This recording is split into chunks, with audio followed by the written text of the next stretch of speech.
What's up, you guys? Sean Ross Sapp. It's November 25th, 2020. First off, I want to wish everybody a happy Thanksgiving. A bit of a bittersweet one. Like, there's only one night every year where I schedule myself off, and it's the night before Thanksgiving because that's the night that everybody comes back to their hometown and hangs out. But not so much this year for obvious reasons, unfortunately. So if you're spending the holidays by yourself, make sure you take care of yourself. Make sure you're online chit-chatting with your friends, especially these two. And I can tell you where you can contact this fella. It's LanaFan123 at AOL.com. It's true. That's Alex Pawlowski. Yeah, that's my burner where I argue with myself on Twitter about the merits of Lana. Here's a crazy thing. I have been getting spam emails that are sent to Sean at AOL.com to my Gmail. Now, that is not my email address, that AOL thing. In fact, whoever did it had to have registered that 25 years ago. It's a very generic email. So this would have had to have been like early 90s type of stuff. And I'm getting 25 years worth of their spam email now. What the hell? We also got Robert Defelice. We announced that he has been promoted to a full-time spot starting next month. Robert, we're happy to have you. I'm very excited and happy to be here on Turkey Day Eve. Earned, as always. Alex has held a very similar position in the past. He can attest to the workload and the responsibility that goes into that. So definitely earned. We've got AEW and NXT to talk about. But you know what? I woke up today and I said, you know what? I think the viewers of Fightful would like a Thanksgiving interview with Kenny Omega. So hot dog, 7 p.m. Eastern, Thanksgiving Day. We've got a Kenny Omega interview coming up. He's going to be talking about a project that he's got, which will be revealed, I think, tomorrow. We've got him talking about potential retirement dates in the future, about his team with Hangman Page, moving to heavyweight, moving to the States. And I've continued the trend with AEW wrestlers where I ask them to say nice things about other AEW wrestlers. And a bit of a spoiler, it went a little smoother with Kenny Omega than it did MJF. That may come as a surprise to many of you, but we've got AEW and NXT to talk about. Alex, as you glance at these, who do you think had the better show tonight? NXT. I kind of think so too. How about you, Robert? Yeah, NXT. AEW was a little less than must-see TV this week. And it was still very good. That's the thing. Like, I watch AEW and NXT with my wife, and so often I just find myself saying, man, AEW is really good. And as I was telling her, wrestling has been not good for longer in my life than it has been good. So for me to see this consistently good TV to the fact to where it's not just blow away, that I'm like, oh, well, that's not as good. That says something. And I think that's a compliment towards AEW and their cohesiveness. But we're going to start off with NXT tonight. I thought that they closed a lot stronger than AEW did. But we got Candice LeRae versus Ember Moon. Good match. Candice LeRae picks up the win. We're finding out where Ember Moon fits into all this, Alex, and it's not the pay window. Well, no. I mean, this is how they build the baby faces, right? Lose matches over and over and over again. But it wasn't her fault, though. Don't you understand? If that big meanie hadn't gotten in her way, all that kind of crap. I do love the innovation of Ember Moon, especially she's been back. There's some really cool stuff where she like caught a kick and then like weaved herself underneath the leg into a capture suplex. That was really cool. And there was a weird enziguri where she also at the same time hopped up onto the apron from the outside to like kick Candice, who was in the ropes. This was all really great stuff. It reminded me of why I always asked the question, Sean, of where does Ember Moon fit into all this? Because the answer should always be near the top of whatever women's division she is in. I constantly, it seems like every week I would get the question on the Q&A show. Fightfulselect.com. Subscribe today. You can hear my Q&A show every week. People would always say, who would make the biggest difference? And I'm like, well, I can't say who would make the biggest, but I can tell you that Ember Moon would be the best fit in jumping because she checks a lot of boxes. She could coach women. She could be the veteran presence. She's an outstanding in-ring worker. I tell you what, she needs to work on innovating her trash talk. Boy, she is not good at it. She slid out of the ring and screamed, "Eat it, hussy!" Yeah, listen. There's a place for a good hussy taunt, and I don't know if that was it. Yeah, but there's a place for it somehow. There's a place on it. Place for it. It's called Monday Night Raw when Vince McMahon is feeding you lines. Yeah. That's where it is. The only thing I can say negative about this match, I don't know why Ember would run, hit the ropes, slide out of the ring, then turn around and do the kick. I don't understand that. Guys, leave a thumbs up, by the way. Subscribe, tap the bell for notifications, and donate a super chat if you want your question or statement read on the air. I forgot to mention that. I think you guys know the drill, though.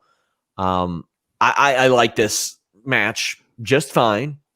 But then afterwards, you've got Raquel and Dakota coming out, kind of backing down Ember Moon. Tony Storm's music hits, and Ember's cheesing. She's all happy. But then Tony turns on her. Mm-hmm. I don't know how I feel about like Tony being like immediately just like maybe her facial expressions there. Maybe some more explanation will come of it, Alex. Yeah. But you had posted an interesting take about Indy Hartwell on your Twitter, I believe. Well, the thing with this is that last week it appeared to be they were going with a foursome of Candice and Dakota and Raquel as a package deal, and then Indy. And I was like really interested in seeing, like, I haven't seen Indy in the ring very often. Like, that shows a lot of confidence in her that they're going to put her in War Games, and I'm really excited to see what she brings to the table. Yeah. During this match, she took an Eclipse. And then later in the show, they show her in a neck brace. I don't know how much of that is just, Candice doing normal healing kind of stuff. But that explains away why she's not on the team. But at the same time, they bring out a fifth woman who used to be a babyface and turn her heel, what appears to be ostensibly to make sure there's a fourth person in War Games for the heel side who they trust in that match. I don't know if that's true or not, but that was my first reaction of that's why they did this turn now the way they did it. It certainly doesn't appear to be as a reason that Tony had to turn on Ember as of yet. My hope is that this is a coup and Tony's like just positioning herself better or something, but I don't know what that would accomplish. Aaron Entertainment said, I always had a feeling Tony was going to turn. She seemed like a natural babyface to me, Robert. Yeah, I mean, this has to be, well, we don't want Indy's first big match inside of a War Games, but they have Pat McAfee going inside of a War Games, so I don't see the harm in throwing Indy in there. But if they see money in Tony as a heel, especially with Rhea on the opposite side as a face, that's always money. They're always good together. Maybe they start the cage match. Handsome Pat Fannin says, gobble, gobble. I'm sure Alex appreciates that. I'm sure he appreciates this too. The Nerd Guru says, Alex Sour Grabs got me through my 12-hour shift. Well, I'm glad to hear that this person listened to at least half of your show, Alex. Yeah, no, I think he was able to listen to it twice in that 12-hour shift. So YouTube is downloading videos on the back end super slow. So I saw that your show is 2 hours, and I was like, converting this one to MP3, I'm going to go take a nap, a shower. Well, it was a supersized episode. I went through all of Survivor Series and all of Raw. That's like 6.5 hours that I condensed down to 2. That's pretty good for me. By the way, guys, those are live. If you catch them at the right time, Alex usually tweets and I retweet, and he's there live talking with you guys. And of course, we add the audio afterwards. It's a good time. Alex is killing it on that show, the best one-man show out there right now. Check that out. I doff my turkey cap to you. So after this, well, I don't want to say after this because we got a super chat. We might as well talk about it from Kevin Langhoff. Not sure who the lady in the Boa and Zaya segment is, but giving me creepy Sister Abigail vibes. Sean, is there a new NXT signing on who this lady is? Happy Thanksgiving. Well, okay. Listen, I don't want to accuse WWE of playing off of racial stereotypes, so I'm not. In fact, I'll just say they do it. That's not me accusing. That is just a fact. Yep. So it being WWE, I would think Karen Q or Sari or somebody like that. Yeah. That's what I would think. But, and keep in mind, not from the same geographical location as Xia Li. No.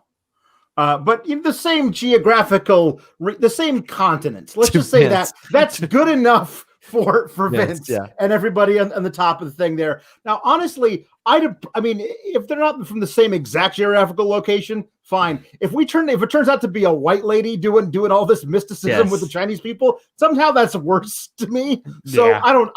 Whatever outcome comes with this, it was a really bad Lucha Underground knockoff that they did in a warehouse with some sheets hanging up. It was really bad.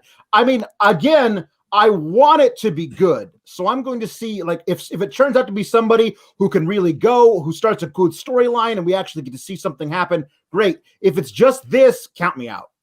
I thought Xia did pretty good in it. Yeah, sure. But I mean, it's like, okay. Yeah, exactly. It's like, who had the best performance and how high? Well, yeah, come on. Rafael Garcia says it's Scarlett Johansson. Damn it. Not again, Scarlett. Come on. No more Asian women playing for you. She prides herself on those acting skills. Oh, God. Oh, that's fantastic. Timothy Thatcher versus Kushida. You guys know I'm going to like this. This is my jam right here. It has quite literally my favorite submission transition ever. A double wrist lock, a Kimura. I don't know how many people that don't train or anything know this, but if you got a double wrist lock on somebody and they flip you over to your back, it is very easy to take an armbar from there. I believe Matt Hughes' GSP was a good indicator of that back in the day. They did this spot. I love that they showed Timothy Thatcher's students, the ones that he's been abusing, watching this. I thought this was fun. You get Tommaso Ciampa also watching, causing enough of a distraction. Alex, do you think that these losses do too much harm to Timothy Thatcher? Because I'm not going to complain about Kushida winning is the thing. That's the thing also. And what it appears to be is that Tommaso Ciampa's out there. We haven't mentioned this. Kevin Owens on commentary was a joy. Oh, he was great. He's so great. And I love that, like, Tommaso Ciampa coming out with a chair. That doesn't look too friendly. Oh, he's going to sit in it. That's okay, I guess. Yes. Like him, like, overplaying and underplaying and doing all that stuff. It was so good. And Tommaso Ciampa, distracting Timothy Thatcher long enough that he cost him the match. And then he's like, well, I wonder if Timothy Thatcher has a problem with me now, huh? I guess, like, he's going to goad him by doing, like, shitty heel stuff to him until he accepts a match with him. And then he's going to beat Timothy Thatcher. And I don't understand how that helps anybody at that point, If you really want to goad them, show up on the Titantron and say, Timothy, up here, Timothy. And that's how you do Ciampa, it. That's a picture of Ciampa. I wish. And then he appears behind. Yeah, there Timothy you go. Thatcher. Right. Yeah. I mean, the thing is, if all these were just pure clean and WWE had a different track record, I wouldn't be worried, because the thing is, in AEW, I'm never really worried about somebody being hurt by a loss. Yeah. And it happens all the time. I mean, the guy who closed the show tonight by kicking everybody's ass has lost a few clean matches, but he's been built up, or he goes away a little bit and he's out of your line of sight, right, so to speak. But Kushida keeps winning matches, and I am very, very fine with Kushida winning matches. What this looks like to me, though, right now, is deja vu of Aleister Black on Raw, winning matches, undefeated for a year. Did he get a title match? No. So far, they've done nothing to actually pay off with Kushida beating people. Eventually, you're going to have to give this guy a title match and a title run. If you don't, what the hell are you doing? I would love to see him in the North American title picture. I really would. Kushida is one of my favorite workers in the world. And then the moment he gets that title, I want to see him defending it against Kyle O'Reilly, because that match will just knock everybody's socks off. But right now, Kushida beat Timothy Thatcher. He beat Arturo Ruas last week. FightfulSelect.com, breaking story over there last Wednesday night. Arturo Ruas had an arm injury. They had creative plans for him. He was back. not so much. Kushida beat Cameron Grimes a couple weeks before that. He won that triple threat. He didn't get beat by Ciampa. That was a DQ. He beat Dream. He beat Nice.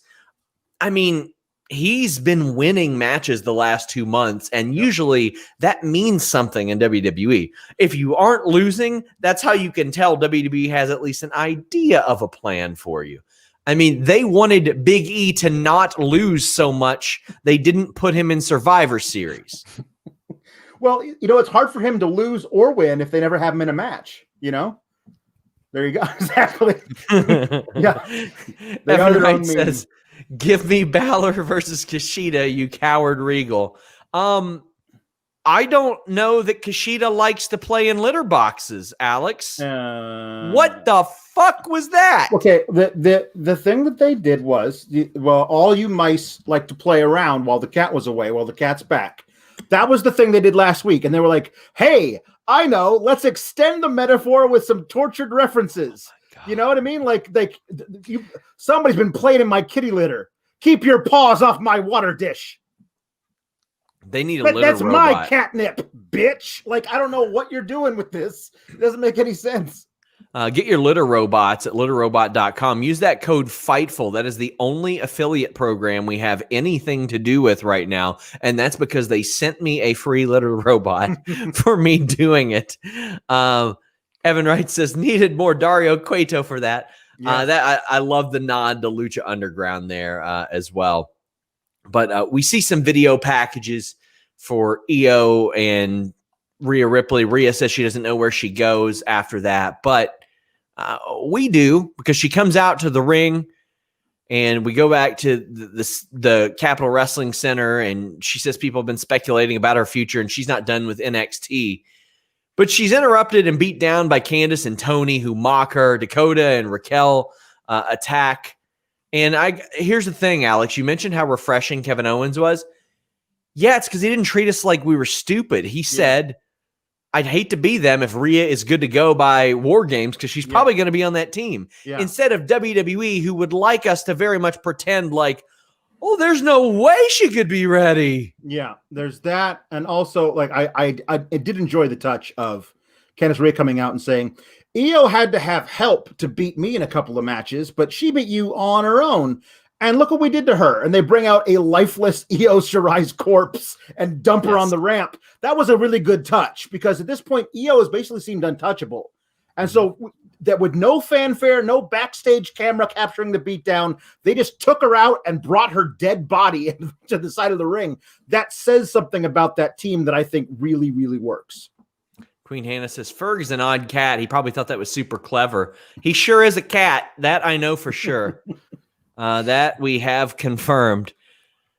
So they have effectively formed a War Games team by beating up other people. It'll be Shotzi, Rhea, Io, and who am I not thinking? Ember. There you go. 4 people. So yeah, we got their team there. That women's War Games match is stacked. Yes, all 8 women in there are great. They're so good. It is good, and you got a couple things to look forward to on Wednesdays right now between the AEW show and War Games. So I mean, things are looking really, really good. I don't know if I like the fact that Team Shotzi now features its captain as the lowest ranked star on the show. Here's the thing.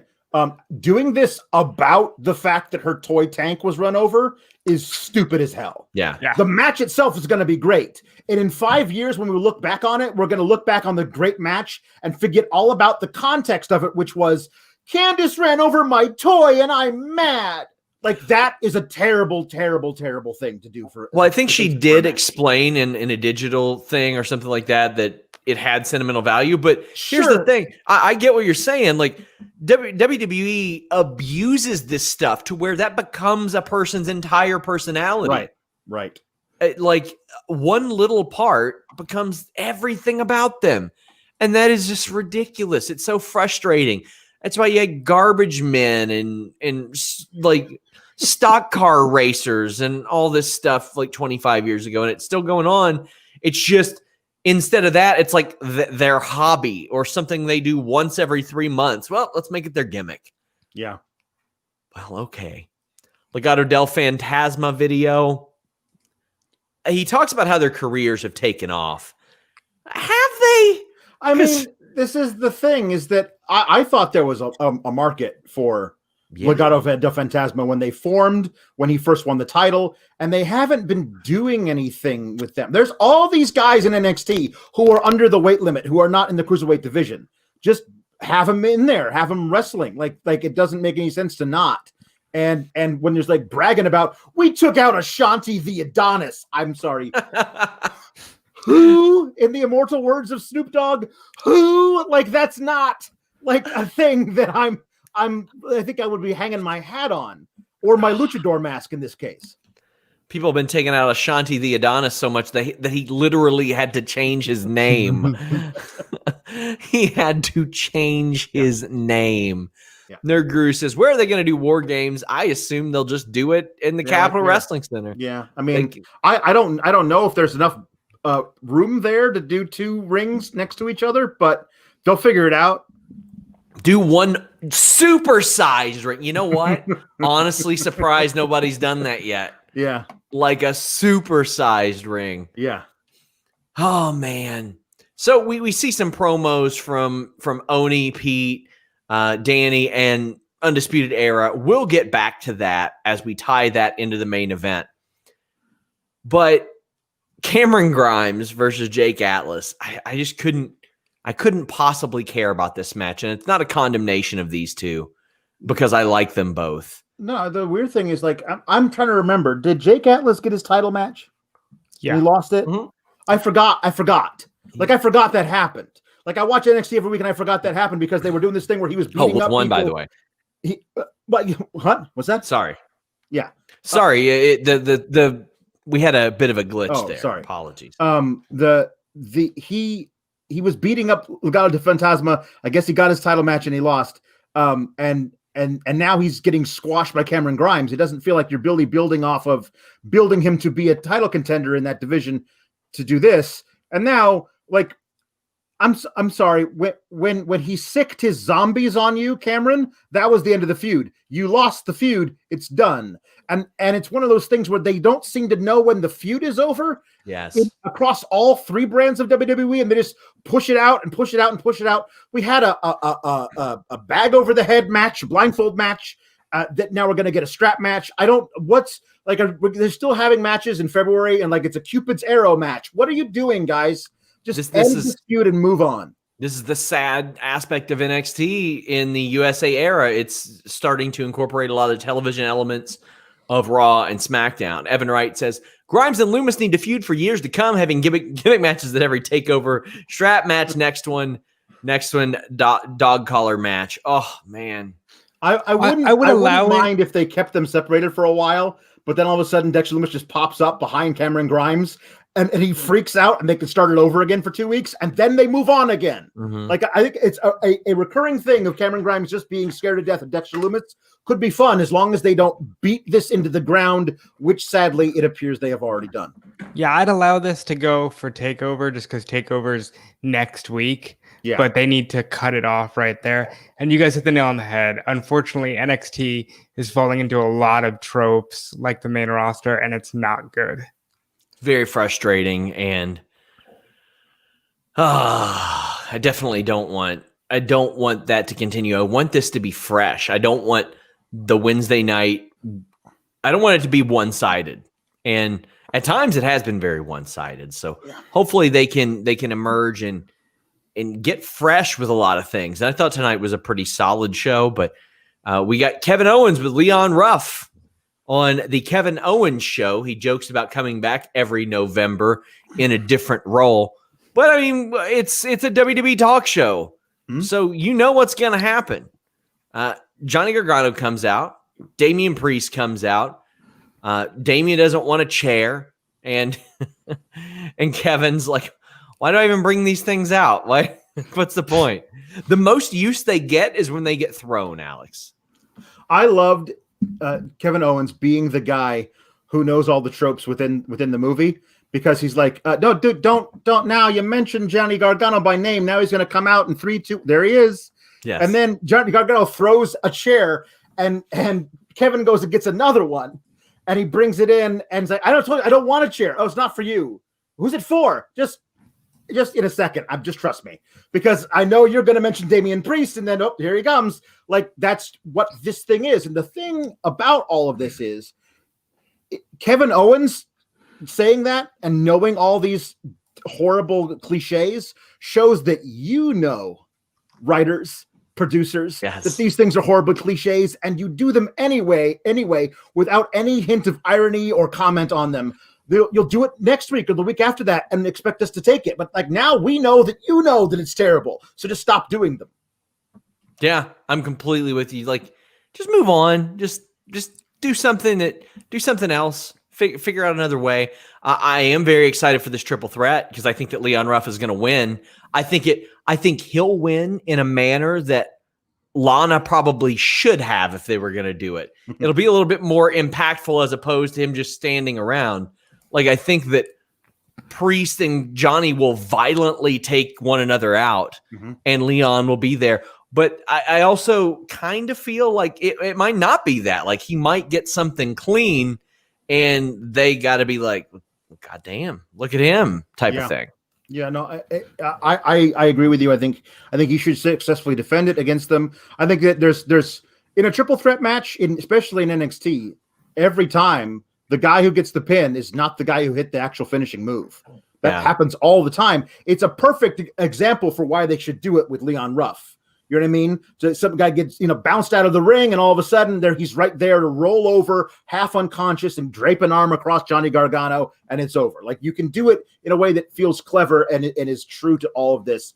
Particularly, I did also want to mention Kevin Owens wishing that we had Teddy Long here so he could make a triple threat match playa, and then Regal coming out, making the triple threat match, almost walking away, turning back and saying, "Playa." It was fantastic.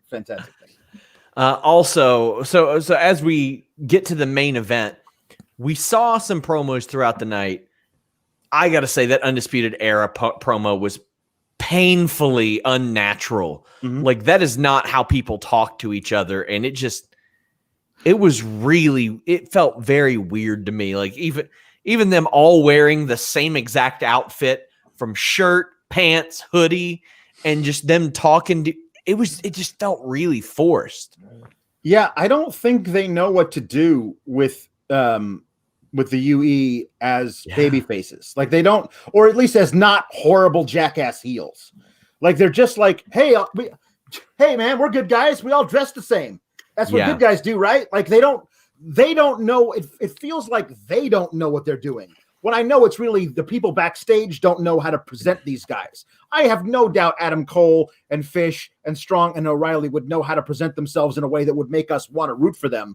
But I don't think that's necessarily the case right here. We just don't hate them. They're very much the same dudes always, but now we hate the guys they're facing against. I also thought it was funny. They were like, the UE has never lost one of these man advantage matches where it just determines who gets the advantage. And one of the things, because they were always the heels in the War Games matches. And it's stupid to have the man advantage go to the babyface team. That doesn't make a whole lot of sense. So obviously the UE has always won those matches. It felt like we needed Kevin Owens there to like explain that. Yeah. And I mean, come on, that put the main event result in no doubt whatsoever. No doubt. Zach Barber says Teddy Long went to busy selling that Niagara. That's an Undertaker story that Teddy Long had to go to Wrestler's Court for selling Viagra.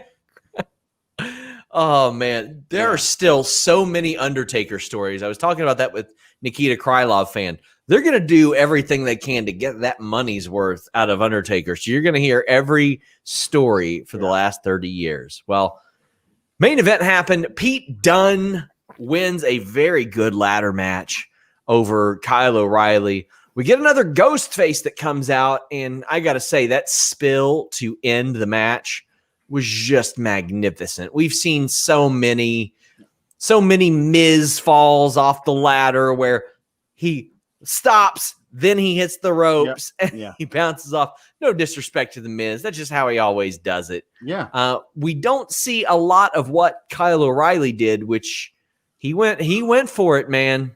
He totally did. Yeah, there were some huge spots in here. Before the commercial break, they did a suplex off the apron, like on through the ladder. Like that was crazy. The helicopter cell. Oh yeah. Wow. That was crazy. I loved this match, and it made me realize how much I love Pete Dunne and how much I missed him. But I'm watching him, and like when he has his like little shoulder shrug, it like he flexes his trapezius, and I'm like, this is not the same little doughy, terrible like Tasmanian devil. Yes. This guy will literally, like, I feel like if he tries to break your fingers, he'll just like split your hand in two because he's just so massive now. Yes. He looks like Wolverine. Like he's so short and so compact and so muscled. Like it's a totally different guy to watch. And I've missed him a lot. And I'm glad that he is back and doing this kind of stuff. This is another ghost face because earlier in the night, they saw that Indy Hartwell got in the car with Johnny Gargano and Candice LeRae and another ghost face, which means there were two ghost faces at Halloween Havoc. Who could it be? I don't care. The other thing about it is that Vic Joseph trying to like, well, who could it possibly be who pushed Kyle O'Reilly off the ladder when we've already seen Pat McAfee show up to NXT in a hoodie in that exact same mask before? Even if it was the stand-in for McAfee tonight because he couldn't be there, that's who it was supposed to be, obviously. And I know, Sean, you and I have the same thing. Just don't insult our intelligence. Yes. We all know that was Pat McAfee. Don't like, well, but who was this masked man? Come on, that's ridiculous. I wait for someone to dare send me a message. Well, if AEW did that, you wouldn't have a problem with it. And I'm like, whoa. You mean like when Tully Blanchard came out in a mask 3 weeks after he started to manage FTR? Yeah. Like, come on. Yeah. Come on. Ray Callahan says Regal's Playa and the Bieber hair flip. Best KO show. Yeah. This one was at least fun because it was self-aware. And that I appreciate as I'm being told that I have some information.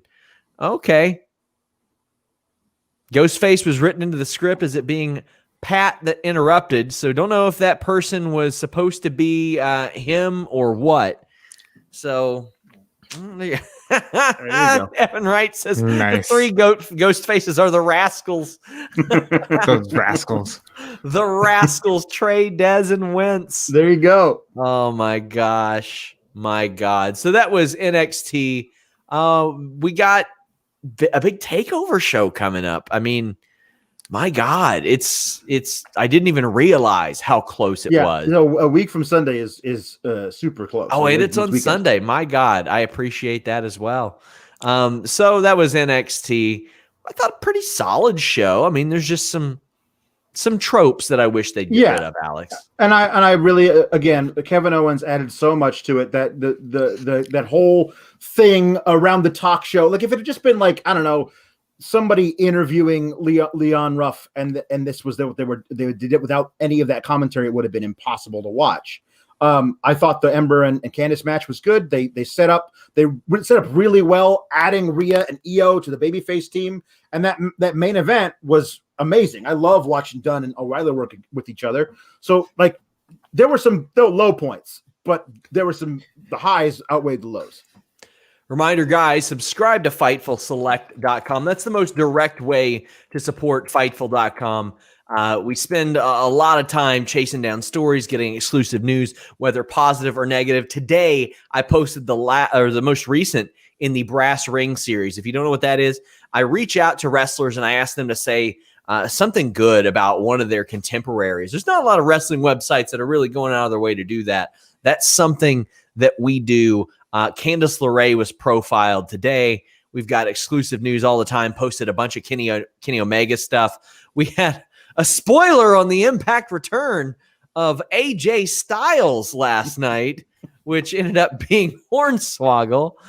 We have the identity of who's portraying Suicide in Impact Wrestling over there as well. We had news that not only are Dakota Kai, Jessamine Duke, Mia Yim, and Shayna Baszler appearing as co-commissioners on Up, Up, Down, Down, like their stuff is more advanced than that. We've got more information on that. We've just got so much over there. You know the drill. Give it a try. Give it a try.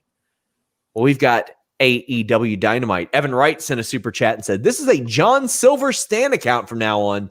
Give that guy all the TV time. Also, this is a Sour Grap Stan account. That show rules." Thank you. Two great things to Stan.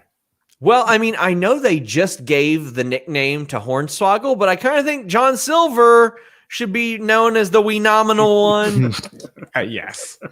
Like, my wife had never seen John Silver wrestle, and she watches on Wednesdays, and she was blown away by John Silver, watching him do everything. And, here's the thing. This isn't like his greatest performance ever, but it might be his most important performance thus far, Robert, because and when I don't want people to think that I mean that he needed Hangman Page to make him look good, but Hangman Page did still make him look good because Hangman Page is viewed as up here, and John Silver is on that ascent, Robert. This was a hell of a match. About as good as you could ask for from a match like this. Silver is very good. It's weird because he would be the perfect third tier champion if they had it, but they don't. And he's so good. He's so good at the comedy. You got Hangman, who really is an underrated worker, I think. And this was a banger. This was incredible. I love everything about these two guys. And afterwards, we got what I thought was natural. I mean, Uno is like, "Hey, man, Hangman, why don't you join us?" Well, I mean, he sort of has indicated that he wouldn't hate to be around them. He chanted "fuck Hangman" with all of them. By the way, in the background of a Serena Deeb media scrum that was, because we were all like, "What is that? Yeah. What is that?" And we're like, "That's got to be a BTE skit." And it was. But John Silver is doing really great. And he's like the de facto, like, kind of mouthpiece leader without Brody Lee. But Uno is one of the main recruiters, and he's trying to bring Hangman in. I think it makes a lot of sense for them to at least try, Robert. Yeah, and Hangman, they've done this Americanized New Japan thing where everybody needs a team, and Hangman really is an island unto himself. And what better recruit for a cult than like this drunk who's lost his friends? He's the perfect guy to try to grab. I think this is another bait and switch where it's like, no, I will stand on my own, and he will until he wins that belt, which might be a year from now. Yeah, I love everything about Hangman Page. I love everything about John Silver. This rocked. We got a Darby Allin video airing. It shows him spray painting a car before lighting it on fire. Find the most ridiculous shit for this guy to do. Like, now keep in mind, this is the same guy that said, if I went to WWE, they'd have me jacking off in a boiler room somewhere. Did you guys ever see the Hardy show from like the 2000s when they had their own like internet show? Yes, that's what this guy is. He's like a Hardy show skit come to life. Oh, I mean, if anything, it gives me something entertaining to read these recaps. Powerhouse Hobbs, the new name. What do you think of it, Robert? He looks phenomenal. He was made for this role. I don't know about the name. It's a little strange. Like, Willie Hobbs is fine. I know that's Jim Ross constantly going Willie instead of Will. Yeah. I guess he's just Powerhouse Hobbs. He looks great. The orange and black singlet fits him well. It's perfect. Alex, the name Powerhouse Hobbs, that doing anything for you? No. My grandpa was a Hobbs. Yeah, but was he also named Powerhouse? He may have been. I mean, just the idea of like, it feels very WWE to me. Well, you can't be named Will Hobbs because you own that. So let's call you something else instead. It feels like that. But I don't know. Like, yeah, we the thing about it is that if you look like a powerhouse and you call yourself Powerhouse, immediately your powerhouseness is downgraded by 20%. Yes. Because you're just trying too hard. And I don't like that. That's not good. I mean, yeah. And for it's the very record, WWE, but at this point, if you just called him Hobbs, like that's a very WWE thing. Yeah, but even that might be better than Powerhouse Hobbs because, I mean, really, what are you going for here? It's obvious he's a powerhouse. You can look at him. We have eyes. It's just maybe just put it together and call him Power Hobbs. You know what? There you go. For the record, my grandfather's name was Luther Hobbs, which sounds like a better wrestling name than Willie Hobbs. So, I mean, but this was good. This is good. And Taz is like, you did good. You did good. Evan Wright, I clicked the wrong. I clicked the YouTube super chat instead of the StreamYard super chat. And that's not how you make them pop up. But Evan Wright says, Hobbs versus Lee Johnson was not only a Nightmare Family versus Team Taz thing, but they teamed up in Hobbs' debut. Match and post-match stuff ruled. Taz rules. Well, I tell you what, Lee Johnson also rules. He is great. He does not get the credit that he deserves. He's gonna. AEW is getting really good at locking these youngsters down, Robert. Yep. Yes. And I mean, what more can you say besides, hey, guys, look at our track record. We're going to give you a creative outlet at the very least. And they got another show coming at some point. Yeah, and I recall Tony Khan saying this show would be built around this FTW title, and Taz was harping on the importance of this championship. Yeah. Well, Cody comes out and Taz wanted somebody from management to come out and talk about the title, and Cody, he kind of dismissed it, really. He was like, oh, okay, this is your title, yada, yada. And then after all that chirping, he said, your son, whose name is Hook in the lore of pro wrestling, he's been training, but he hasn't been training with you. He's been training with me. And Taz got pissed. And what I loved is that he didn't talk into the mic like this. He put the mic over to the side and he said, you fucked up, Cody. Yeah. Why did you bring that up? That was crossing the line. That had nothing to do with this. Taz is so good at that. He's so good. So good at that. Alex, this is something that I'm sure you can speak to. Taz has not wrestled in a long time. He doesn't get physical. Him getting physical is a big deal. It is a big deal. It marks something important. Cody should not have gone to that place, because now Taz is not liable for what happens after that.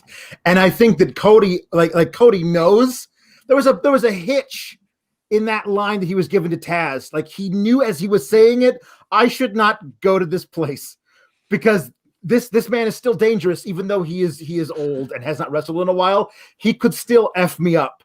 And I think that's I love that he also tweeted later, one of the first things you learn in wrestling is never turn your back to your opponent. And I didn't take him seriously. And I think all that's great. Yes. We have Chris Van Vliet in the chat saying Dynamite was pretty good. Well, you know what, Chris Van Vliet? I hope that you spend a great amount of money in investment property in Los Angeles, because I know that real estate is very expensive there. And I hope that you buy actual dynamite to demolish this. But then when you go to set it, all the fuses are wet. That way you won't really lose out on any money. I want you to get your money back on your investment and do very well. But you'll be like several days behind schedule on the demolishing of other properties, in which will just inconvenience you. That's what I want to happen to you. And I'm sure this is exactly what he was replying to. I just more effective than Ember Moon trash talking. I just want to put that out there. Yeah, I hope that he slides out. He looks right at that dynamite and says, eat it, you hussy.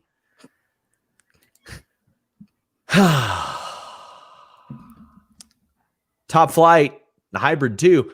I thought Top Flight was going to win this match. I was pleasantly surprised that the Hybrid 2 won this. Alex, I know, I mean, Robert, I don't know if you watched Lucha Underground as it unfolded, but I did.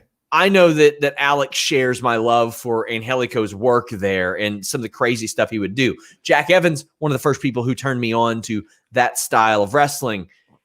They've been missing something since they came to AEW. This is their opportunity to really accomplish that. And I dug this match. It was good. One of the things I really liked is they made sense of one of the dives, and what I don't like is when people just huddle together. Top Flight knocked them into one another and then did the dive. Robert, I thought this was a lot of fun, and I was all for Hybrid 2 winning, because Top Flight will get their wins in the future. First of all, awesome signing by this company. I'm so glad that they did not sleep on these two. TH2 are good. That match with the Young Bucks will be a lot of fun. But right now, with the way they've been built in this company, that's not a Revolution match. That's got to be like a December 2nd or maybe January. What was the one? Beach Blast or Beach Break? Maybe they fight there. But yeah, very exciting. AEW's got the best tag team division in America, and it's not even close. Yeah, and I mean, there's only really 2 or 3 other tag divisions in the history of wrestling you can compare to this one. I would say maybe like WCW mid 90s, like 96 era was really good. WWF at the beginning of the 2000s and WWF in the late 80s, early 90s. This is good stuff. And I actually like this ending with a submission finish because that's probably not something a lot of people expected here. So I thought that was a nice adjustment. And it's good. You got to have some kind of ground game. It can't be, balls to the wall all the time. I'm ready for an adjustment for Nyla Rose. I'm just not digging Vicky as a manager. Yeah, but I'm at least glad they're using them. If they're going to be in this Brandy storyline, great. They'll be on TV more, and Nyla has deserved a lot more TV time. Well, what that means is she's not getting a title shot anytime soon because only people who just disappear from TV for months end up in title programs. Yes. Evan Wright says, give me Top Flight versus Acclaim versus Private Party. I think that'd be a lot of fun. That's a good match. That is a good match. Video package, FTR, Tully Blanchard talking about the loss of the Young Bucks at AEW Full Gear. There were some people that were like, oh, FTR only signed through the pay-per-view and they're gone. Yeah, not the case. Not the case. These guys are great. I assume we're looking at a Revolution rematch, maybe 2 out of 3, maybe another kind of gimmick match. I don't care. I want more of FTR and the Bucks. I'll take it every day of the week. Yeah, I'm all for it. I like it. We've got Eddie Kingston. He's mad he said that he isn't mad about the Lucha Brothers leaving the family to join Death Triangle, but he's interrupted by Jon Moxley. And I thought this did an awful lot for Eddie Kingston because Eddie Kingston did not cower. He did not back down. He just looked at Jon Moxley and said, I got other shit to do, and it wasn't me. I thought this helped out both guys, Alex. Yeah, both guys, especially because Eddie Kingston shouldn't be caught up in this cycle of losing to Jon Moxley. He needs other shit to do, and it's good that he says that himself. And Moxley, man, this was the thing about Jon Moxley, and I watched as I'm remembering a hot dog cart being pushed by a dude who looked a lot like this guy, and it doesn't make any sense to me that that's the same person. Because this guy is just so friggin' charismatic and such an effortless badass. When you can be an absolute badass by just rolling out of bed in the morning, this is the guy, man. I'm so in love with the way they're presenting this Jon Moxley. So we get the contract signing, which I just loved. You got Kenny Omega coming out doing his entrance, Robert. But you see the shadow for the tunnel for his entrance, and then you see Moxley pop up behind him. What a fantastic visual. Amazing. Badass. Alex hit the nail on the head.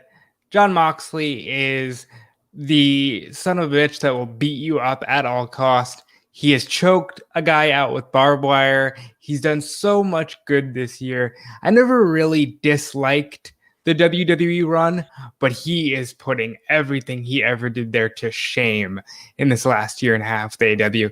And he even said it. He's like, 2 of the best wrestlers in the world fighting for the world title on TV. I live for this shit.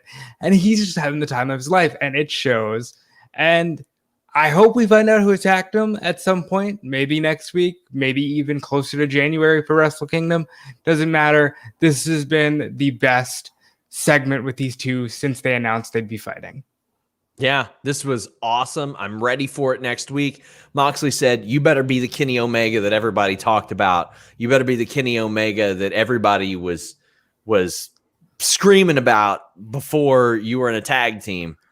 I love it. I love it. I don't know how much leeway they have, but they should try to present as little commercial interruption as possible. And I'm not talking picture-in-picture. I'm talking about no commercial interruption. Yeah, if they got to load it up at the beginning and the end, I don't care. Like before and after.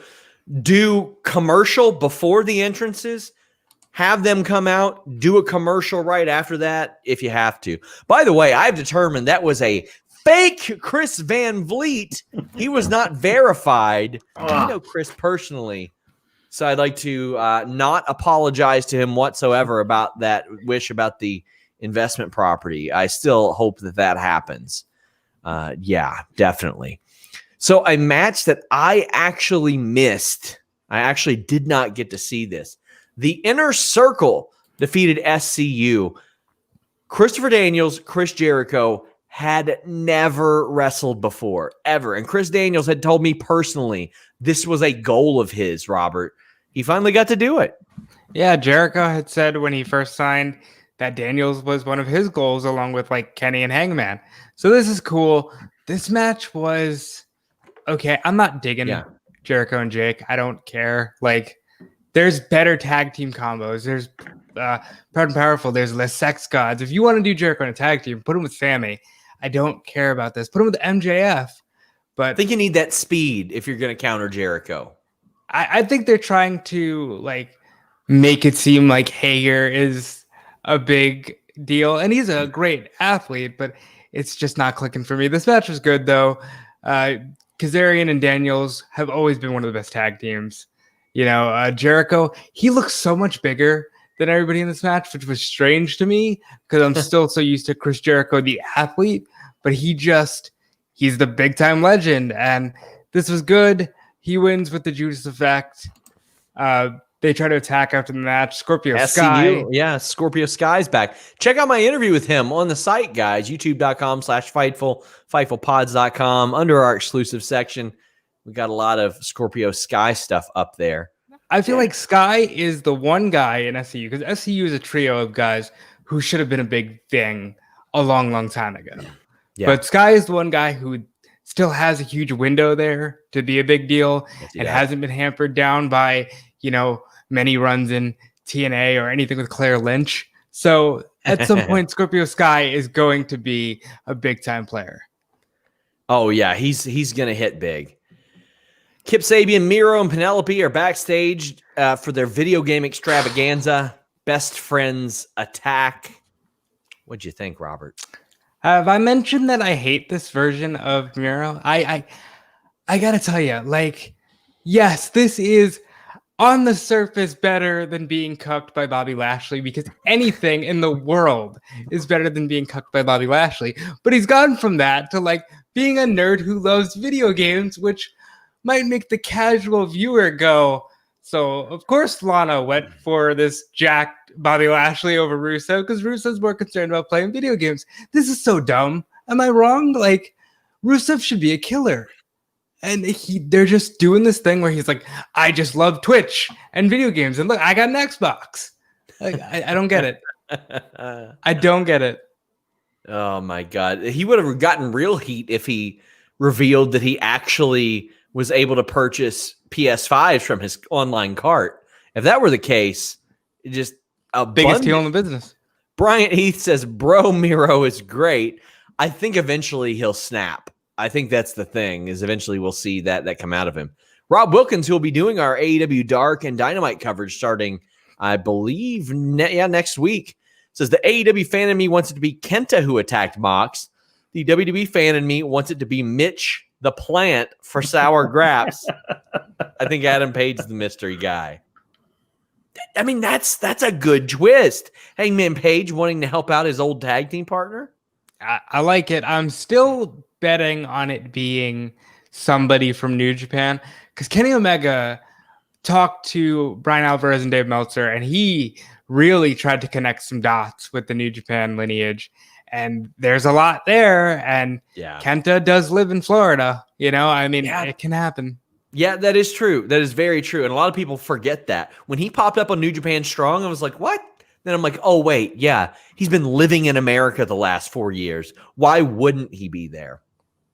Reminder, guys, hit a thumbs up on this page. Donate a super chat. We are getting towards the end of the program. So show us a little bit of love, if you don't mind. Anna Jay, Hikaru Shida. Shida retains the title. I love that Anna Jay has Tay Conchi out there with her. And I love that commentary was like, don't be confused. Tay is not a part of Dark Order. They're just buddies. I actually like that. Like, she's got a second. Why not? And Tay looks like $1 million too. I said this last week when we talked about who lost, but I would have never guessed that of that trio of Raul Gonzalez and Arturo Ruas and Tay Conti, that Conti would be doing the best. And she like left the company, and then suddenly a star emerged. And it makes a lot more sense as to why she was like, hey, either use me or I want out of here, because she's doing phenomenal in AEW. I remember when a lot of people were like, oh my God, are they going to put her in Undisputed Era? I remember that conversation all the time. Yeah. And she's doing her own thing now. What'd you think of this match? I thought Anna Jay had a strong chance to win it, because at some point they need to put this woman's title on somebody who's got a lot of character that can elevate the title. And yeah, Britt Baker is the obvious choice, but Anna Jay would be a nice surprise. I thought maybe the hit to the knee would lead to, oh, she got a quick roll up, and at least Anna Jay has got a title win under her belt. But Cheetah was able to win it using the other knee. I like that. It wasn't like she struck her with the injured knee. And I like that they're doing the whole thing of Tay Conti being like, no, I don't want to hand you this chair. You don't need this chair to win. You can win of your own merit. But she wants to be in the Dark Order. I like this match, and I like the matches that they have. I just don't know why they don't do more with this division, because we're going to talk about it in 5 seconds. Oh yeah. Like, I feel like this company puts more effort into the NWA women's title feuds than they do their own, and it just feels wrong. I just want to say I got nothing against Abaddon. Nothing in the world against Abaddon. And even if I wanted to have something in the world against Abaddon, it wouldn't have been in the last 3 months, because she ain't been on the fucking show at all. She has not wrestled since August 27th. She has not wrestled on Dynamite since June 11th. And she shows up and, by the way, licks the title. Bryant Heath says, I understand the title has to be cleaned after use, but Abaddon licking the title isn't a good look in my opinion. I agree. But I mean, okay, so what are we going to do? She lost to Hikaru Shida in her debut. Boy, doesn't that sound familiar? Like, that's exactly what they just did with Anna Jay. And I mean, I know somebody will say it's a stopgap. It's not a big major match. Well, no shit, but they don't have any. But like, that's the issue, is they don't have any major matches. You have Britt Baker. Why the hell are they dragging their feet with Britt Baker? Like, you have moved faster on so many things. You moved faster, arguably, on like Top Flight. Where is the Britt Baker title run? Just give it to her. Just give her the title. Alex, what do you think? Neither of you guys were on the show when Abaddon made her Dynamite debut. But I really enjoyed just the whole aesthetic of her, the way she moved in the ring, just the performance of her. And I was like, this is how you do horror stuff, not the PG-13 crap they do on WWE. So I was really excited to see more of her. How did that turn out?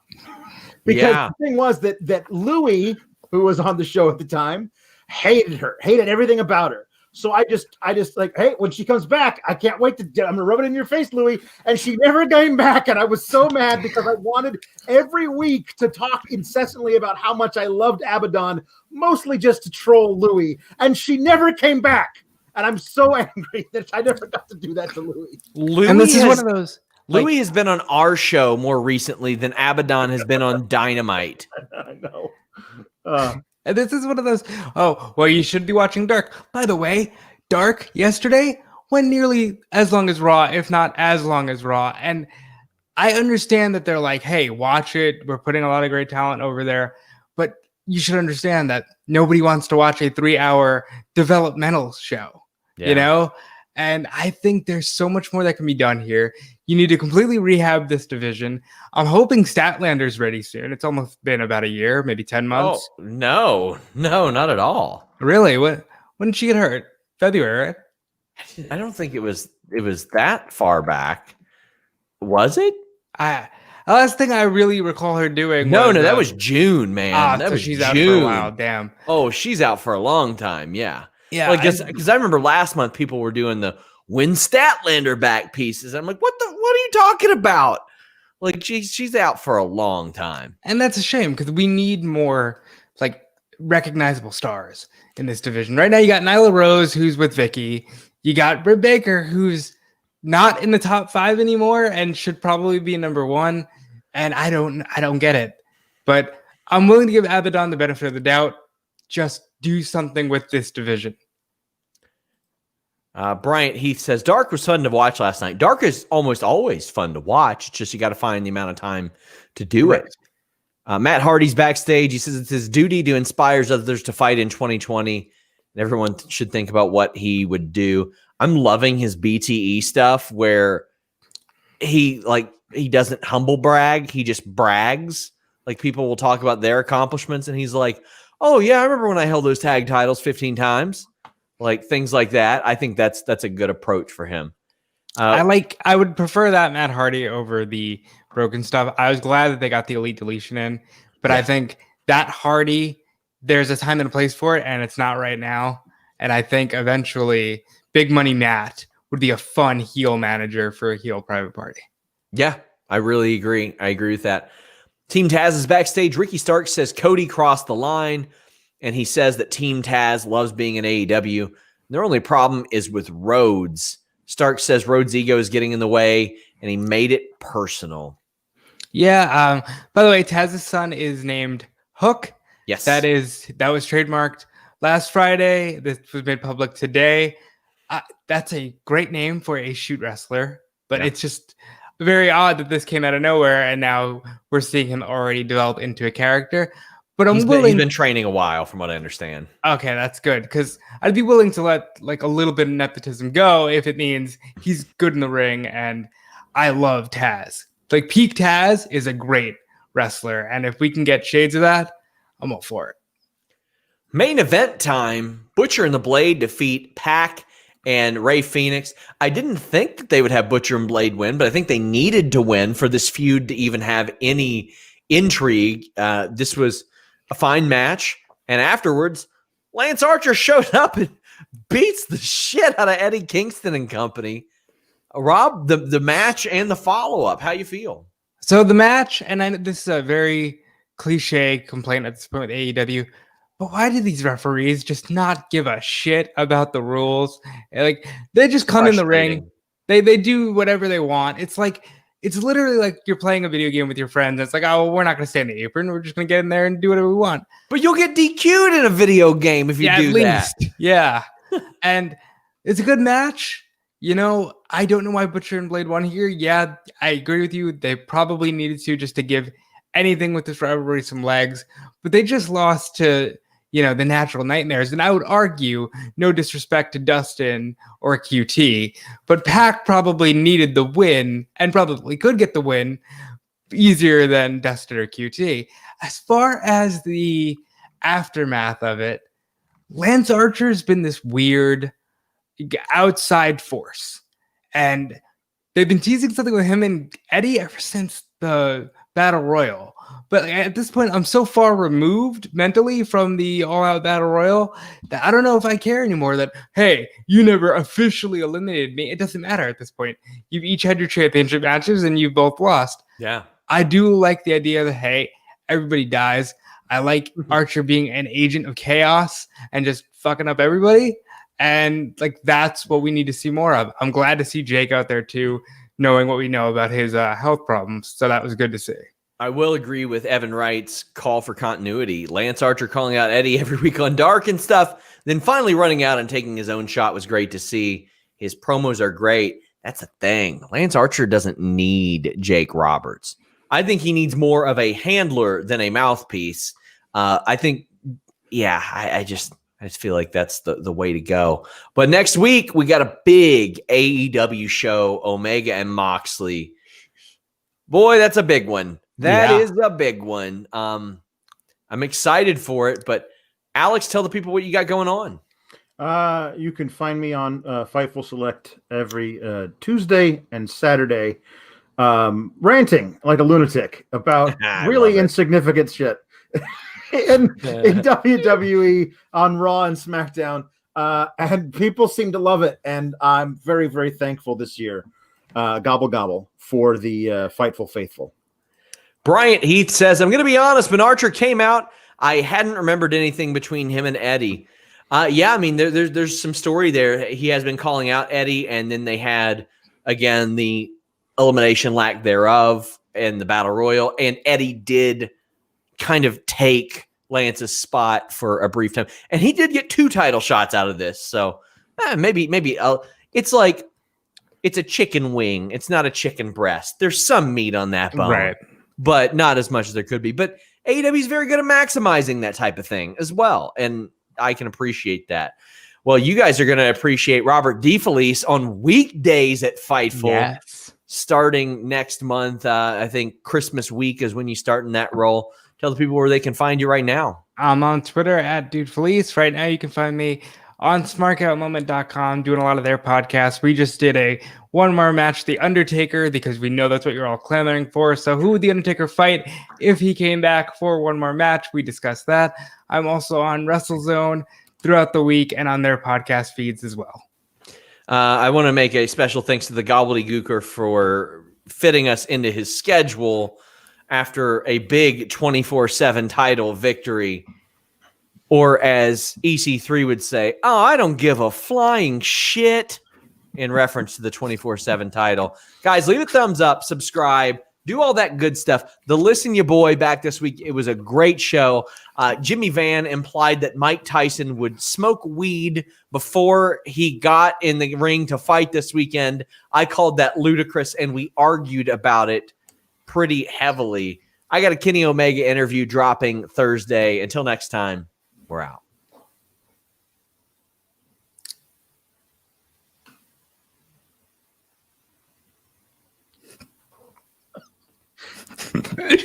Did he just